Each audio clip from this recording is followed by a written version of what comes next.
let's, You have to put it on your list. it's on the list. Hello to anyone who is watching this recording after the fact. We are so glad that you are and that you are following along. So let us begin prayer. This is one of my, this is another day, O Lord. We know not what it will bring forth, but make us ready, Lord, for whatever it may be. If we are to stand up, help us to stand bravely. If we are to sit still, help us to sit quietly. If we are to lie low, help us to do it patiently. And if we are to do nothing, let us do it gallantly. Make these words more than words and give us the spirit of Jesus. Amen. Amen. All right. So as we get started, I wanted to just point out a common theme that we've heard in Matthew 8 and Matthew 9, and the last one we will read today. And that is this idea of amazement and awe. So if you think back to Matthew 8, when Jesus stills the storm, Jesus says to the disciples who are shaking in their sandals in the boat, "Why are you afraid, you of little faith?" Then he got up and rebuked the winds and the sea, and there was a dead calm. They were amazed, saying, "What sort of man is this, that even the winds and the sea obey him?" And then fast forward to Matthew 8, which we read a couple of weeks ago, and the paralytic whom Jesus says, which is easier, to forgive someone's sins or to tell them to get up and walk? And when the man gets up and walks away, the crowd saw it and they were filled with awe, and they glorified God who'd given such authority to human beings. And then today we'll read this last one. When the demon had been cast out, the one who had been mute spoke, and the crowds were amazed and said, never, I can't read this morning, never has anything like this been seen in Israel. So we have people constantly amazed by Jesus and in awe of him. And I don't know if anyone wants to comment on that, but I just kind of wanted to shine that light, because as we move through Matthew, people are encountering Jesus and just this idea. And I guess I could ask what amazement or that sense of awe means to you all. When you hear that, what does that say to you? For me, I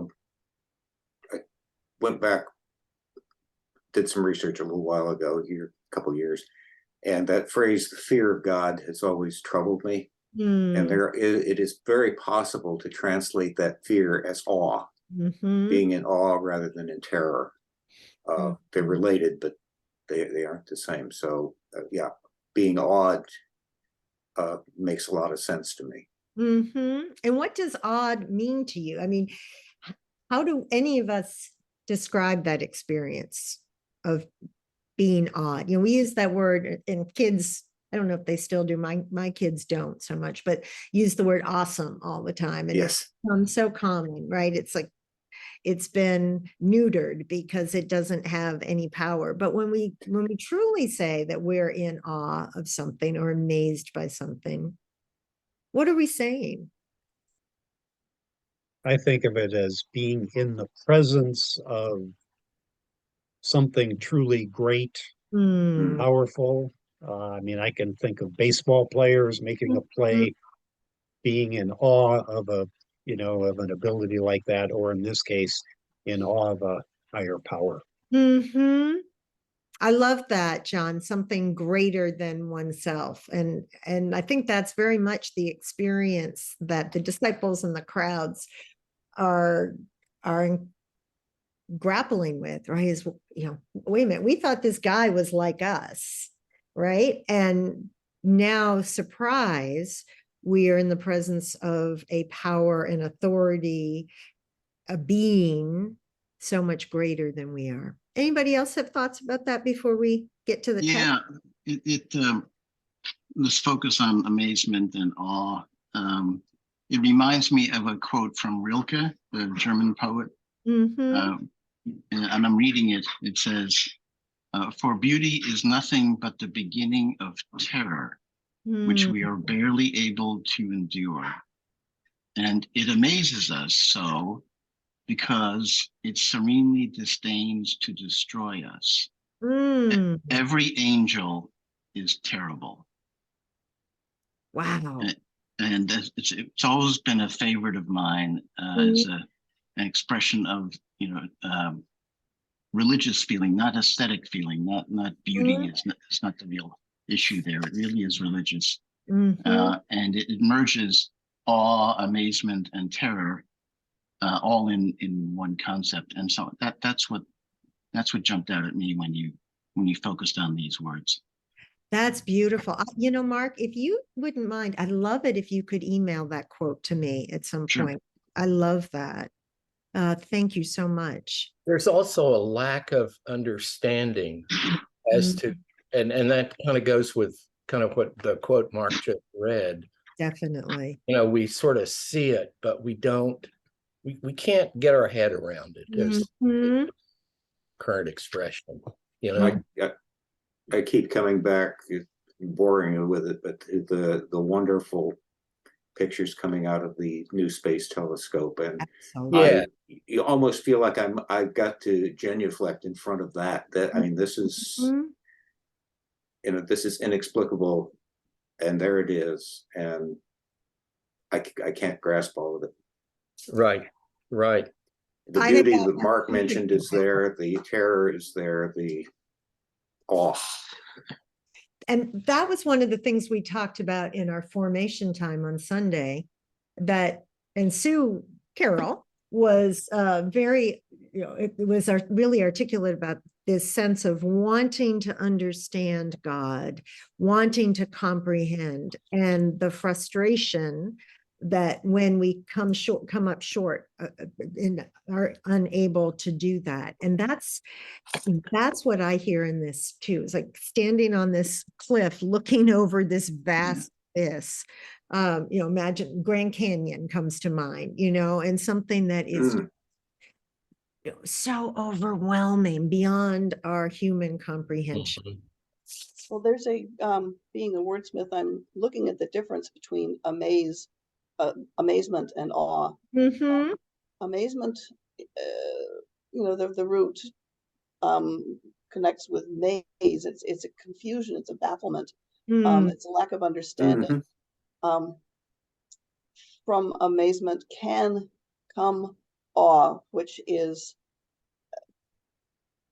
the sense of being impressed by something like an awesome, the Grand Canyon or a great baseball catch. But it would be interesting to see what the Greek words are between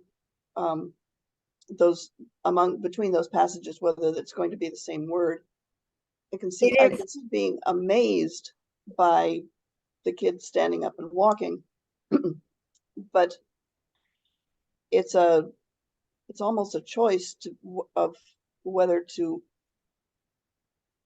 involve the fear aspect, as Mark says. So you asked the perfect question, Ellie. It is all the same word in Greek, and that's why I picked out those particular 3 passages, because it's all the same. It's thaumazo, and it can be mostly translated as marvel, sometimes wonder, but it means to wonder at, to be, or passively to be wondered at, to be had in admiration. So there's that questioning, that lack of understanding that Chuck was talking about, if you're wondering about something. And I'm so glad you said that, Ellie, because the English is so different between amazement and awe. And so translators, for whatever reason, rendered it differently in those different places, but it's the same Greek word. So I love when you wordsmith. What's that? I'm sorry. What's that, Ellie? That is curious that translators would use a different and slightly different in meaning word in the different places. Mm-hmm. I agree. All right. Well, why don't we press on as we gallop through Matthew? Last week we talked about the Am I on again? Good. the daughter of the leader of the synagogue, and embedded in that, almost like a Markan sandwich, the woman who had the flow of blood for 12 years, who reached out and wanted to touch Jesus's cloak.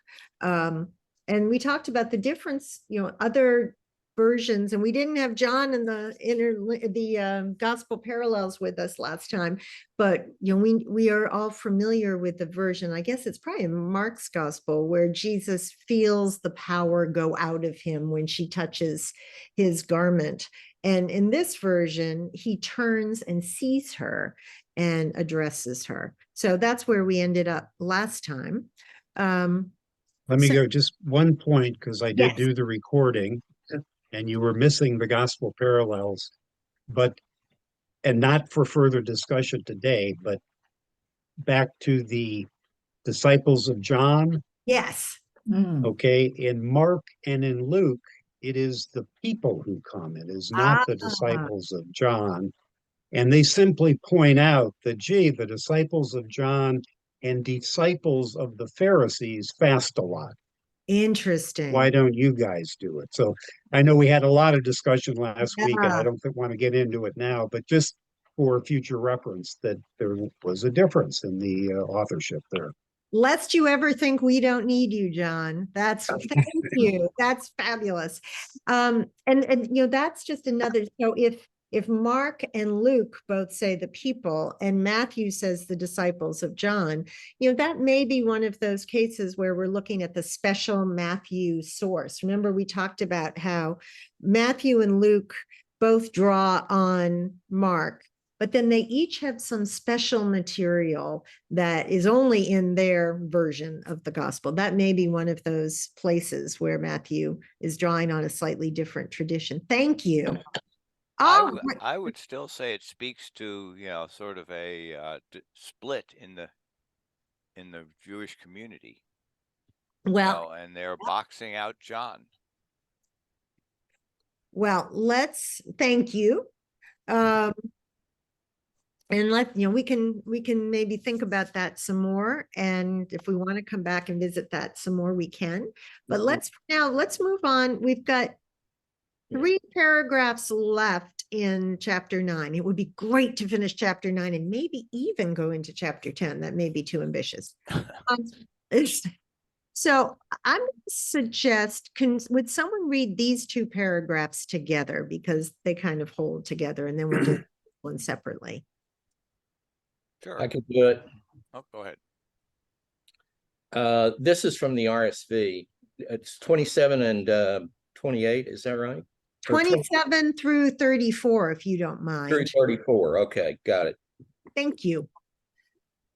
And as Jesus passed on from there, 2 blind men followed him, crying aloud, "Have mercy on us, Son of David." When he entered the house, the blind men came to him, and Jesus said to them, "Do you believe that I am able to do this?" They said to him, "Yes, Lord."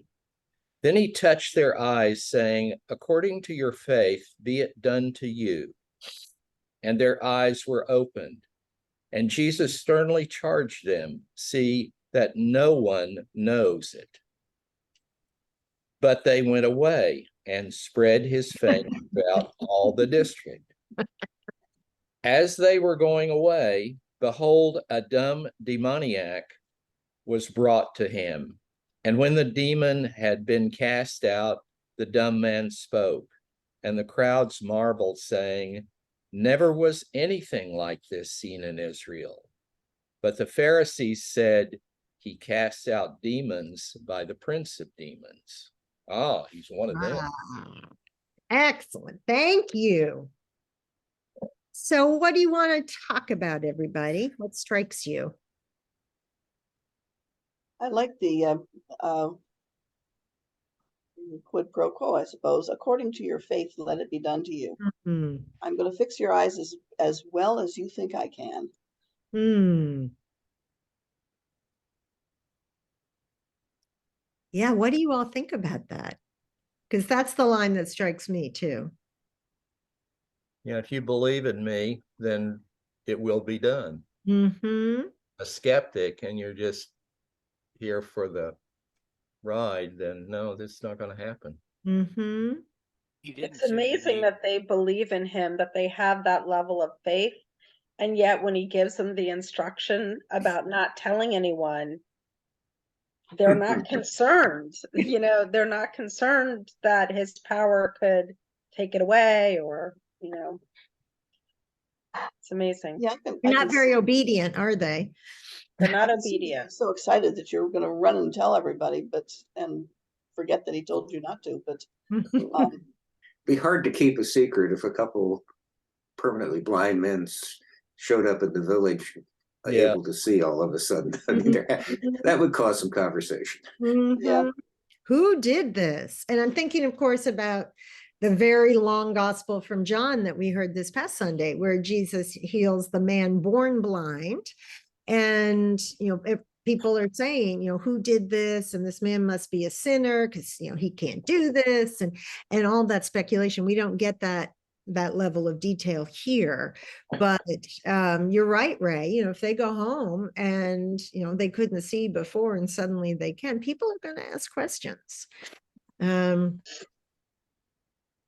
Yeah, where maybe I is was he also right struck now? by the fact that the two blind men call him the son of David, Yes. Yeah. which is, you know, didn't call him rabbi. I mean, that triggers the thought of the Christ or the Son of Man coming back. Messiah, yeah. Yep. He came to his own town Mhm. at the beginning of the chapter, so he would have been on his home court. People would know him and his family, and being the son of David, I gather, was not that exclusive back then. It So would you also said that it's impossible for these folks to keep a secret also because someone was saying, you know, two blind men show up and now they can see. Everybody knows this guy's in town. Mhm. Oh, were you at, you know, with that preacher that's in town? Yep. Well, yeah, I guess I was. Well, Did you go to the revival? sooner or later, it's going to come out. People are going to start connecting those dots, right? Exactly. Yeah. Exactly. And if they don't tell him, then it's going to spread anyway. So, Exactly. so it's not really their fault. well, maybe not totally. Why does Jesus not need to use mud this time? Most of the time he is, needed some vehicle to convey the power. Did he need it or did he choose to use it? Yeah, No. he's using their faith there. Yeah, in just thinking back to the gospel we heard on Sunday, when Jesus spits and makes the mud, that is very much connected to the creation story, right? And when we studied John together, we talked about all the ways in which John goes back to Genesis, and even the very beginning of the gospel. In the beginning was the word. It harkens back to Genesis, and that moment of Jesus using the mud, using the dust of the earth, the clay, to heal, is sort of an explicit connection. And I know Ray talked about that a little bit, not that specific detail, but talked about John's somewhat heavy-handedness during our formation time on Sunday. So, it's not necessarily, and maybe Jesus did need to use the mud, but maybe he didn't need to, but chose to, or maybe John added that detail. But here, well, did he need to use it so that he worked on the Sabbath?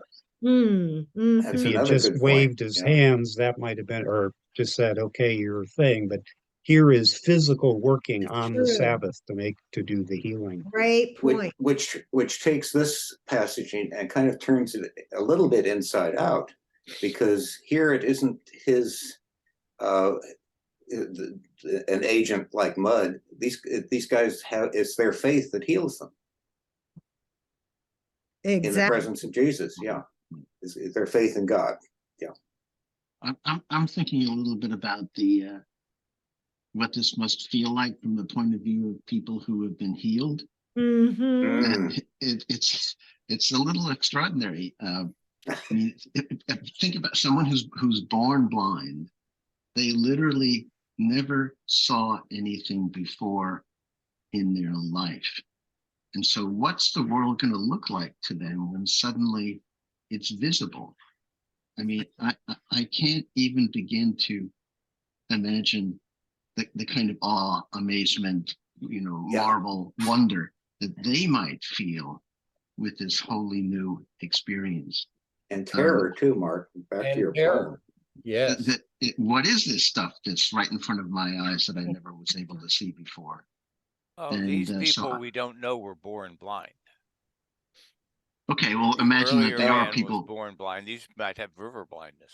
So Well, go back to the ones on Sunday then that were Yeah. born blind to get Mhm. I the mean, kind of let's experience that I'm thinking about. Yeah. Mhm. And think about, how we all have a picture in our mind, right? And then to see something, to have one's eyes open and to see it, and how distorted does that feel from the imagination? And I think it's a whole stew of feelings, and that's really a great comment, Mark, because what is that experience like? There's your amazement and awe. Yeah, it's Yeah, seriously. Yeah. And how overwhelming, positively and maybe negatively too, is that experience. Yeah. I love that you're able to enter into and empathize with what these folks are going through, because that's really where the gospel comes alive for us, right? Is when we can connect ourselves and imagine and put ourselves in the story. Right. So we've got blindness. What about the man who was born, the one who was, again, we don't know if he's born mute, a demon possessed man who was mute? What do you think about that story? Trying to do a diagnosis here. Was he born deaf and never learned to speak? Well, Mhm.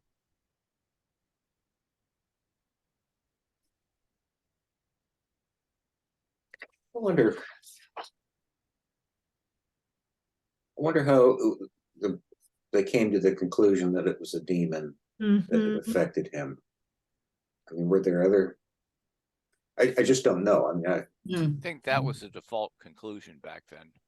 well, there are a lot of neurological Yeah. situations in which a person cannot speak, and that could have been a tricky fix for Jesus, because it could have been a brain thing, it could have been some physical defect.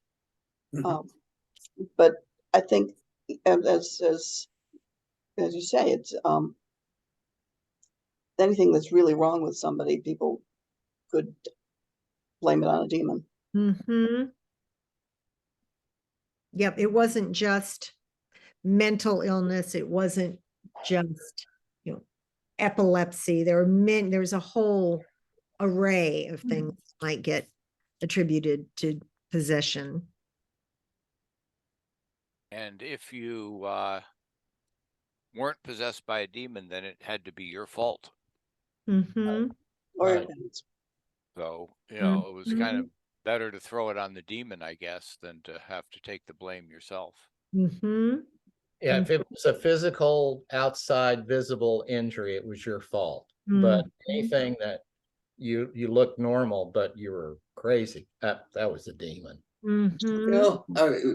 But we can go back to the nativity stories, and Zechariah, the father of John the Baptist, is struck mute for several months by an angel. Yes. Mm. So something like this has happened before in Israel. Mm-hmm. just to be tendentious. But I'm again sitting here with the gospel parallels. Matthew liked this one so well that he tells it again when we get to Matthew 12. He's going to tell the exact same story, except the guy at that time is blind and dumb demoniac. But it will hear the same thing. Although there, and this is throughout all the three synoptic gospels, is it's the casting out of demons. It can either be God does it, or if you're in cahoots with Beelzebub, who is the prince of demons, then you also have the power to cast it out. And so that's the knock the Pharisees have against him is, oh yeah, he can cast out demons, but that's because he is in league with the prince of demons. Friends Exactly. with the boss. Exactly. Excellent. Donna, were you going to say something? Well, just that, I mean, the upshot that I get is somehow or other, he really wows the crowds, Mm-hmm. and everybody is in his camp and is amazed and awed, except the Pharisees. And, you know, that's quite a contrast. You can see the green-eyed monster in them. Mhm. Beautiful. And my seminary, I've got my seminary Bible here today, and you know, you can see it's falling apart. It's a well-loved, well-used Bible, but I have notes from my seminary professor in here, and she commented on that line about the ruler of the demons. She said that this was sibling rivalry. And exactly what you were saying, Donna, about the green-eyed monster, wait a minute, you can't do that. And if you can, then you must be in cahoots with the enemy, the evil one. So excellent. Anything else about these healings? Okay. So let's finish up chapter 9. Would someone like to do this paragraph for us? Sure. Thank you, Fred. Jesus went through all the towns and villages, teaching in their synagogues, proclaiming the good news of the kingdom, and healing every disease and sickness.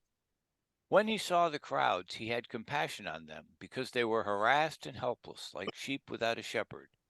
Then he said to the disciples, "The harvest is plentiful, but the workers are few. Ask the Lord of the harvest, therefore, to send out workers into his harvest field." Thank you. Thoughts, observations, questions?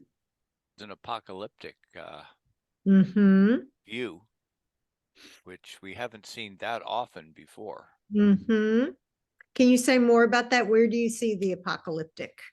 The harvest is Yeah. plenty. If the harvest is coming, Yep. that's the apocalypse. God is, and he also proclaimed, I assume the good news of the kingdom was that it's about to occur. Mm-hmm. So I hadn't read it that way, Fred, but you may very well be right. But I'm looking at the sentence just before it, and the metaphor there is the people who are leaderless and without a shepherd in this case. And another harvest metaphor doesn't necessarily mean that it's the end of time. It just means that things need to be gathered and organized. I don't get an end of time apocalyptic out of that. I get it as a compliment to the metaphor, line 36. But is it possible to have the kingdom of God come without having the apocalypse that will get rid of Rome and reorder the society? Well, as it turns out, yes. Yes. Because the kingdom of God with Jesus has broken in, right? And is at hand, not complete, not fulfilled. As I always say, I hope it's not fulfilled because I want my money back. We this. I don't So- think the seminary gives refunds. I'm not talking about my seminary money. But I think, but your question is great, Fred, is, there's that tension, right? Is it possible for the kingdom to be fulfilled, to be complete, without Jesus kicking Rome to the curb and everything being restored, and that which is hidden being revealed, and all of those apocalyptic images? I think there's definitely a hint of apocalypse here. I think Yeah, I'm not sure I get the apocalypse, but I mean it's an interesting twist. I hadn't thought of it before, but I am struck by this mixed metaphor. I mean, here you are, the sheep without a leader. Okay, I think we're going to talk about the shepherds next. And what happens instead was, oh, you got a bunch of wheat or grain of some kind that needs to be harvested. We don't have enough. We don't have enough workers. Yeah. What are we supposed to think of the sheep as grain now? I mean, are you supposed to harvest the sheep instead of taking care of them? What's the function of that mixed metaphor? Well, the common element is the lack of shepherds, labor, and the lack of laborers to harvest. I mean, the people are needed to midwife the kingdom, as it would be. It doesn't matter whether we're talking about sheep or corn. You still need the labor. You need people involved, and for whatever reason. I mean, apparently the miracle isn't just going to happen because the Almighty snaps his fingers. People need to be brought in and trained and organized. I see the harvest as I being, think part of it is what's going to come next, because this is set up right before we get the 12 apostles and send them out. And so I think this is sort of the precursor, this is the setup for picking 12.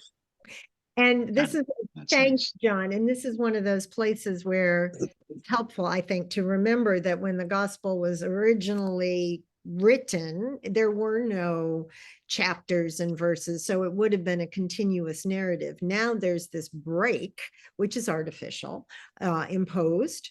And so we'll flow. And that's why I definitely want to read that section before we're done today, so that we don't lose that connection.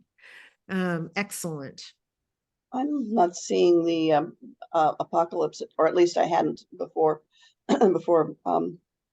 Fred suggested it, but the harvest is plentiful. I think what I always thought he was talking about is just the options are wide open. There are so many people, so many hearts that we could bring to the kingdom of God. There's no destruction involved. It's a gathering. And that's where the harvest, or even the sheep herding image is involved. We can bring this in. We just need more hands. And that will segue into the assigning the apostles. And it's interesting that he would choose only 12 people when he can see that there's more need for even more than that. Hold that thought. Excellent point. I just wanted to comment, about those two metaphors. When we've got the sheep without a shepherd, that's a fairly passive picture, right, of believers, because they're, the crowds have shown up. They need some guidance. They need some teaching. They need to be kicked sometimes, they need to be brought into the fold. If you've ever met a sheep, it needs a lot more than just here, kitty. Exactly. Exactly. They're pretty recalcitrant. So but they need protection too. And yes, they do. That's right. They need to be protected from themselves as well as from outside forces. So that's a pretty passive way of being, right? Sheep being, no one wants to be called a sheep. That's pretty insulting, actually. It's yeah. And then this other image about the harvest is plentiful, but the laborers are few. So you can see almost this calling out, this culling that's starting to happen. There's a distinction between the more passive, not so bright sheep, and then those who are actually going to be doing this work of bringing in the sheaves, as the old hymn goes, to do this harvesting. And the other thing I just want to point out that I don't think I've ever really noticed before, but this juxtaposition here at the end of the previous paragraph, the Pharisees were saying, by the ruler of the demons, Jesus casts out demons. And then at the end of this paragraph, we have the Lord of the harvest. So we've got, on the one hand, we've got I can never say that, Beelzebul, Satan, the enemy, the evil one, however you choose to describe him. And then you've got the Lord of the harvest. And I think it's a nice parallelism or, contrast of the two at the end of each of those paragraphs. So I'd never noticed that before. I have a question. Yes, ma'am. Is the Lord of the harvest Jesus, and is the harvest the gathering of souls? Or I think this is kind of a troubling, it's not crystal clear to me. Well, who is the Lord of the harvest? Jesus. God. Certainly, the phrase Lord of implies God, implies, and if it's Jesus, he's talking about himself in the third person, which wouldn't be unusual because he refers to himself as Son of Man, right? Sometimes. So that's, not out of the realm of possibility. So yeah, what is this harvest? Let's just look at the Greek word and see if it may not have any nuance that's helpful, but we can always check. Here's the harvest. The act of reaping, figuratively, the gathering of men, people, into the kingdom of God, referring to a time of reaping, the final judgment. So Fred gets the gold star there, when the righteous are gathered into the kingdom of God. And later in Matthew's gospel, he'll talk about sheep and goats, right? And that's, one of those troubling images where there seems to be some sorting going on. I think it's troubling for a lot of people. So Patty, yeah, go ahead, John. I think we ought to read verse 1 in chapter 10, which follows right after it, because it will give the concept of the Lord. We need the laborers and Lord of the harvest and what's going to happen. Yep. Well, John, would you read that paragraph for us? Sure. No. Then Jesus summoned his 12 disciples and gave them authority over unclean spirits, to cast them out, and to cure every disease and every sickness. And their names of the 12 apostles, these are the names of the 12 apostles. First, Simon, also known as Peter, and his brother Andrew, James, son of Zebedee, and his brother John, Philip and Bartholomew, Thomas and Matthew the tax collector, James, son of Alphaeus, and Thaddeus, Simon the Canaanan, and Judas Iscariot, the one who betrayed him. Thank you. What do you notice here? My translation has Simon the Zealot. Which is consistent with the other gospels. Yeah, I was going to say that's probably how we know him best. What else notice? Was zealot an ethnicity back then? No, it was no. So he was giving him an ethnicity that, well, it was a party. It was a sect. Yeah. of Judaism, Fred. But they were probably all Canaanites. Okay. Well, I don't know about that either, but well, No, I see Greek, I see Latin names and I see Greek names in there, Mhm. which says that somehow the net was cast that wide. So it Beautiful. isn't just Hebrew names. Simon works. Andrew is a Greek name. James would have been a Jacob. In the and Judaism at this time, there was a sort of a division. Some Jews were taking Greek names to fit in better and all the rest of that, while others, like the Maccabees, were trying to purify the religion and get rid of all the foreign influences. Right. Hence the But here they zealot. are. Donna, you were going to say something, I think. Well, I noticed that you've got two sets of brothers, Mhm. and I'm thinking of John the Baptist being the cousin of Jesus. So you have those two families, and I'm thinking that maybe, well, I don't want to say that Jesus doesn't have much to choose from, but I'm thinking maybe there are these families, these small numbers of people who seem to be possibilities of adopting the spiritual wisdom of Jesus, and that maybe this kind of hints of the sheep and the goats, that they're really not large numbers. I mean, I'm sure we've all had experiences, whether it's in business or for me in teaching, and where you think you look out there and you try to get some people who can do it for a committee or something, and it's slim pickings. I've had that experience before. Yeah. Surprise, yes. Shocking. I think every priest would say the same thing. I had a quick question. Which Simon is the Simon the Zealot? Is that Simon Peter or the Simon No. the Canadian? No, because Peter's up here. First Simon, known as Peter. And his he's brother- the Zealot? No, that's Peter. The first Yeah, one, Simon, okay. that's Peter. And then so this here. So there are I'm two. on verse 4. Yeah. So this is the other one. This is Simon the Zealot. So probably a revolutionary. So he spices things up a little bit. The two losers at the end of the list. What's that? The two losers at the end of the Two list. losers at the end of the list. Yeah.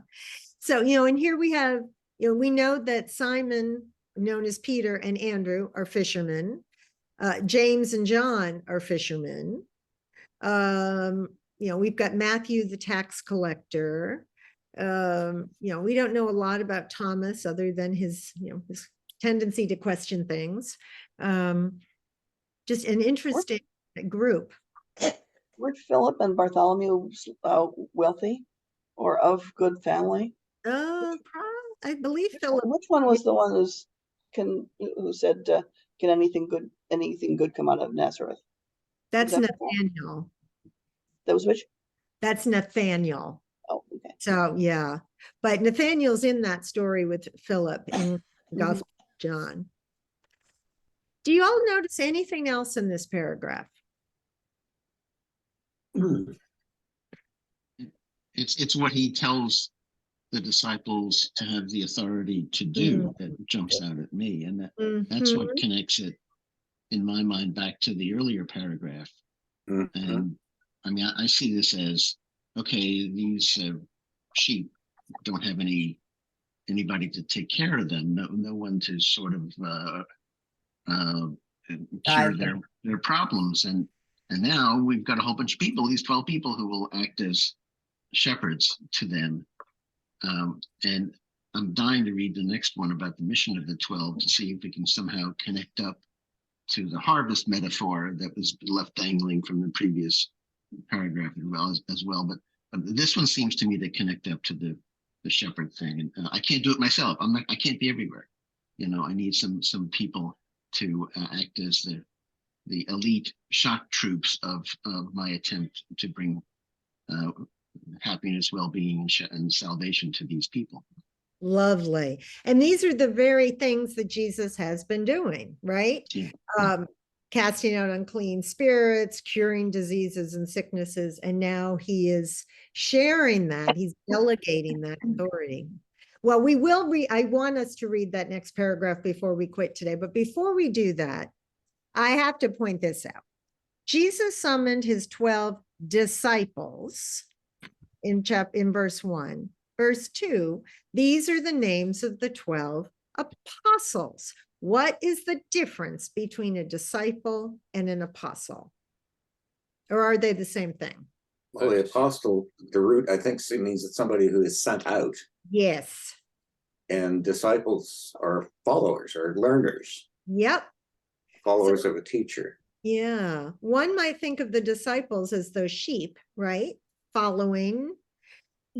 Apostles, one might think of as a laborers out in the bringing in the harvest. So there's a subtle turn there. Oftentimes in the church, we tend to use those two words interchangeably, but they're not interchangeable. Yeah. They're very different. Same people, but with different job descriptions, right? So, no longer are they just following along, but now they have a job to do. Not only do they have a job, they have authority to do it. And so that's empowering, and they've been commissioned. They've ordination. graduated. Yeah. What was that, Ellie? They've been pupils and now they've graduated. Yeah. Excellent. And if he is sending them out with authority, that would be blasphemy to the Pharisees and the regular Jewish power structure. Okay. I'm still having, I always have trouble with these miracles and with the healing. And so far, if you read this, you don't know anything about Jesus. You think that he's in some kind of a movement. He's leading some kind of a movement to bring better health to people on earth, or kicking out demons who might cause them bad mental health or other things. But we know that that's not true. He's not a leader for good health. So can these the miracles that involve healing, are they a big metaphor? Because are they purely metaphorical, or are they real? Or both? Or both? Was there no other way back then to explain a spiritual drought?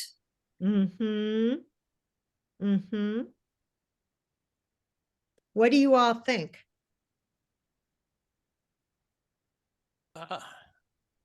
That's a great question, Donna. Fred, you sounded like you were about to. Two things. One, most of his healing miracles, were to restore people to the community. People who would have been marginalized or cast out, or like when we talked about the woman with the hemorrhaging last week. Yeah, she would have been unclean and not welcome in the synagogue, for instance. And this puts her back in the flow. The other thing, the miracles were used, like the shill at a carnival. They get people in, they get them interested. I don't think you like that metaphor, Patty, but no, I didn't say that at all. But the miracles were something that the common people could understand. If you start preaching to them about Jesus, and he's totally remaking their spiritual priorities. So why should they listen to him over somebody that they've over what they've heard for their entire lives. He's got to get their attention somehow, Yeah, right? and it may be establish his easy. credibility. What were It you may saying, be John? easier than trying to explain the kingdom of heaven, which we Mhm. get in 37 different parables and fig trees and birds and nests and stuff that, Yeah. let's start with something that people can wrap their mind around. Yeah, Later, we'll move to the kingdom of heaven. Yeah, and excellent. will give him credibility. Mhm. Back to Donna's point on the question of was he the original public health officer? I think, Patty, check my Hebrew, but isn't the idea of healing related to wholeness and shalom, Yes. peace, and Yep. wholeness within and without? Yep. Integrity. Yes. Exactly. Yeah, and Exactly. I think Donna's onto it. I mean, Yep. it's I think it operates on all of those levels. And so that's why I said or both, because I'm not sure it's an either or. I think it's a both and. That I think there is a very practical here and now, people are broken, people are hurting. Let's, bring them to wholeness, and to what Fred's talking about as well, that restoration, restoration into community. Think about lepers, think about the woman last week, who are marginalized, who are cast out, who don't have a place. Think about the widows who are completely vulnerable. And so Jesus is always, bringing them back into the fold, thinking of that sheep imagery again. And it operates on a deeper level about wholeness and, spiritual healing and new life. So I think it's definitely a both and. Well, I don't want to leave Mark hanging because he really Oh, wants. wait a minute. What? There's more. Okay. Before we go, Yes. you're the only one, Patty, who can answer it. What happens to Thaddeus? In Luke, he becomes somebody totally different. He becomes Judas, son of James, or he's left out, and there's a different one there. Yeah, I don't remember. I will find out though. I don't remember what happens to Thaddeus. He has a church named for him in Aiken, South Carolina. Well, there you go. It's a long way to go. Would somebody read this paragraph for us so that we don't leave Mark hanging and the rest of us hanging? I'll read it. Thank you. These 12 Jesus sent out with the following instructions. Do not take a road leading to the Gentiles, and do not enter a Samaritan town, but go rather to the lost sheep of the house of Israel. As you go, proclaim the good news. The kingdom of heaven has come near. Cure the sick, raise the dead, cleanse those with the skin disease, cast out demons. You received without payment, give without payment. Take no gold or silver or copper in your belts, no bag for your journey, or 2 tunics or sandals or a staff, for laborers deserve their food. Whatever town or village you enter, find out who in it is worthy and stay there until you leave. As you enter the house, greet it. If the house is worthy, let your peace come upon it. But if it is not worthy, let your peace return to you. If anyone will not welcome you or listen to your words, shake off the dust from your feet as you leave that house or town. Truly, I say to you, it will be more tolerable for the land of Sodom and Gomorrah on the day of judgment than for that town. Thank you.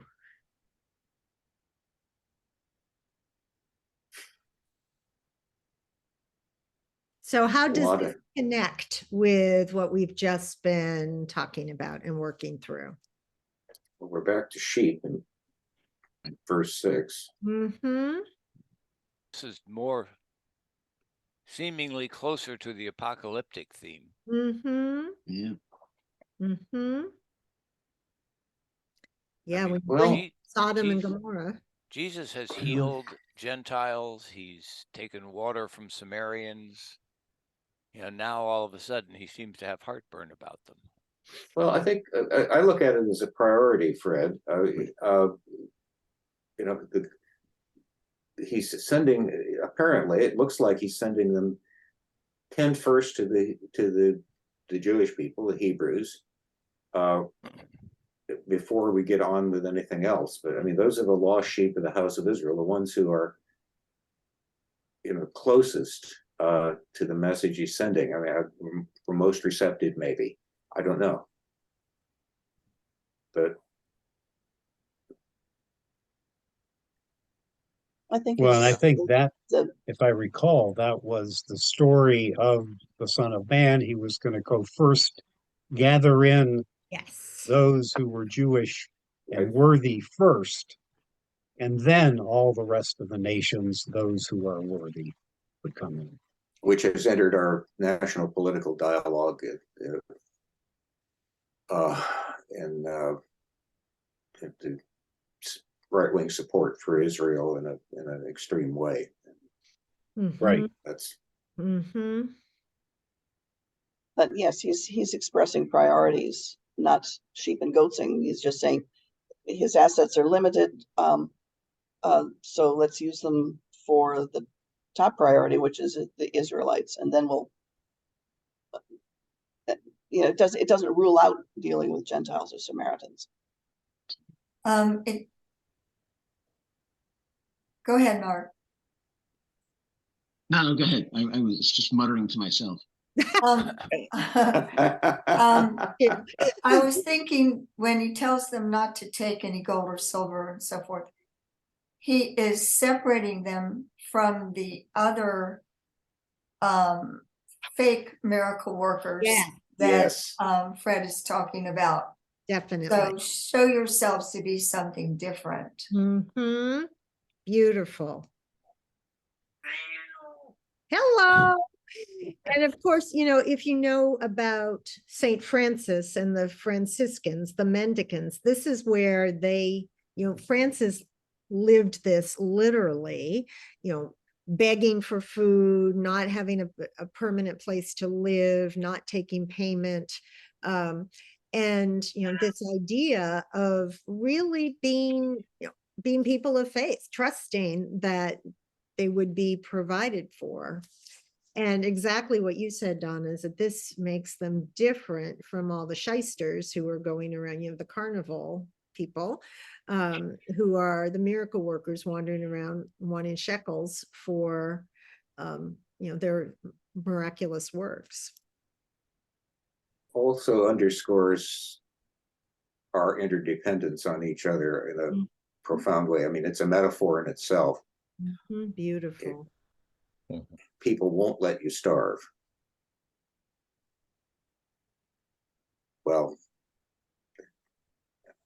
Ideally, hopefully, God willing. It also strikes me when we talk about the priorities and, the Jews first and then the Gentiles, remembering that Matthew is writing to a Jewish audience. It's going to be very important from his point of view to highlight that connection, that this is who Jesus is coming for first. It doesn't preclude Gentiles, but it's very clear that when Jesus meets the Canaanite or the Phoenician woman, the one who wants Jesus to heal her daughter, and he says, well, I've come for the house of Israel and the children of Israel, and basically not for you, lady. And she gives him so, we hear this repeated there. Anything else about this? I mean, we can come back and revisit the mission as we move forward next week.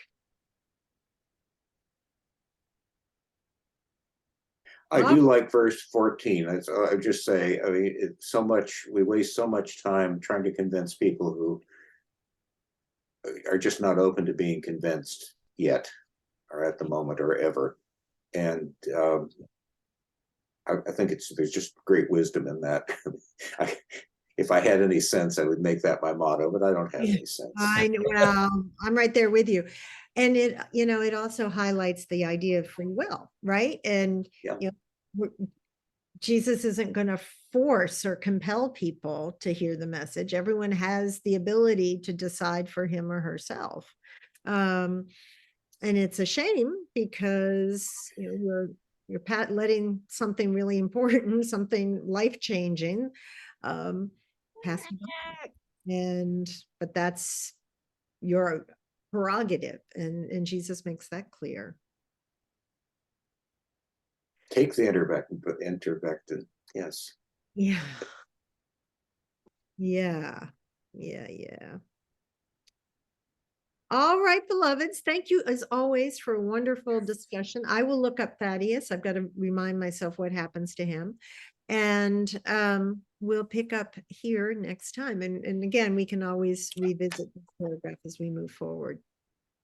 Look also for Judas, son of James. Yes. Because Okay. he's the one in Luke who's not Thaddeus, but has a different name. Okay. And is not mentioned in the other two. Okay. I will do it. Good question. All right. Thank you so much. Thank you, everybody. Thanks, Patty. Thank Thank you. you, everybody. Bye, everybody. Thank you.